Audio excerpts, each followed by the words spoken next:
The U.S. Securities and Exchange Commission is suing Elon Musk. The SEC is claiming in a lawsuit that Musk cheated Twitter shareholders out of more than $150 million by waiting too long to disclose his growing stake in the company as he prepared a takeover bid. For insight into what this could mean for Musk and Twitter and his relationship with President-elect Donald Trump, we're joined by Saurish Appleby-Bhattacharjee, former federal prosecutor and a partner at Bryan, Leighton, Paisner, LLP. Hello, sir. Hi, Saurish. How are you? Very good. Good afternoon, and great to speak with you. Now, I understand that your first blush reaction was that this is a very simple document. It's about 12 pages. Is that unusual?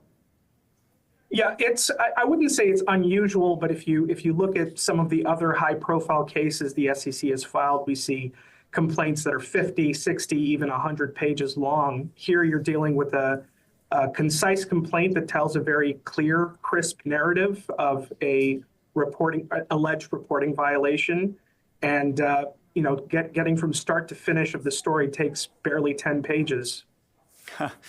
Now, I understand you don't think it's political, but what do you make of the timing as Gary Gensler, the chairman, is getting set to step down basically on Inauguration Day? Is it a little bit interesting, to say the least?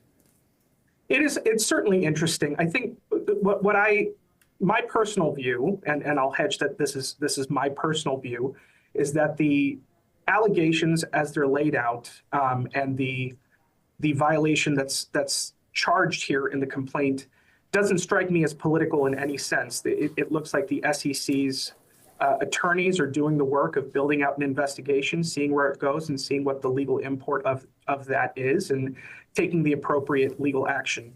Where the timing is interesting is the SEC in these types of reporting violations can handle them one of a number of ways.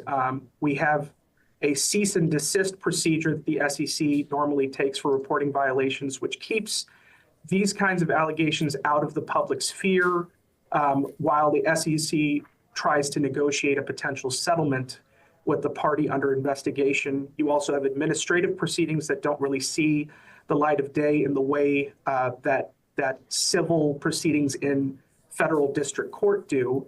Here, I think, to the extent there is some concern among SEC leadership internally that given Musk's close relationship with the incoming administration, if this investigation were allowed to lay dormant from the public and there was a new commissioner in place or new leadership in place, perhaps there was a concern that it could be buried or forgotten. And now by bringing it into the public, by filing a public complaint, I think the current leadership of the SEC at least mitigates against the risk that this investigation goes nowhere. And now it's going to run its course. It's going to go through the ordinary court procedures.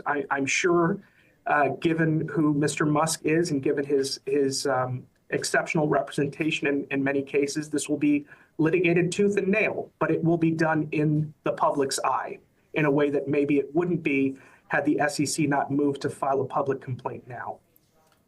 Saurish, could you give us a quick 101 and a refresher on what Musk's obligations were as he was building up a 5% stake? Is he legally responsible to file documents to say he was doing that?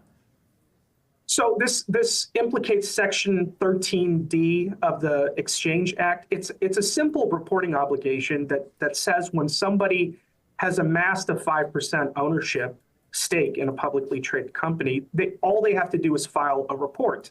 And that report, at least at the time, had to be filed within 10 days. The SEC in 2023 amended the rules to shorten that period, but it notes as much in a footnote that the amended rules aren't in play here, that we're dealing with a 10-day deadline.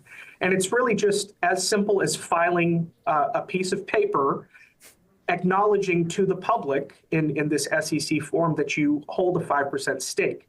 Now, the interesting thing here is there's a little bit of, and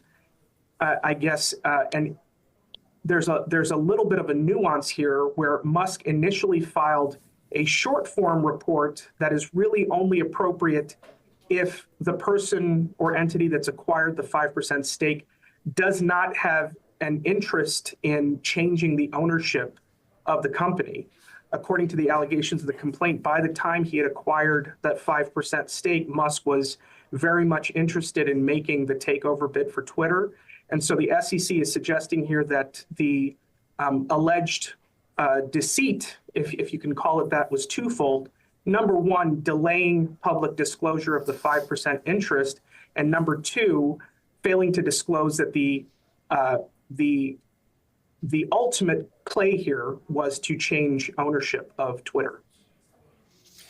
Okay, very good, Saurish. The next time we have you back, we'd like to talk about out with the old with Gary Gensler, out with the new with, in with the new with Paul Atkins at the SEC, and we'll see what the Musk-Trump relationship turns into. And so we'll talk more about that next time. Thanks, Saurish, for your insight today. Thank you very much. Thank you. It's great speaking with you, and look forward to our next conversation. Great.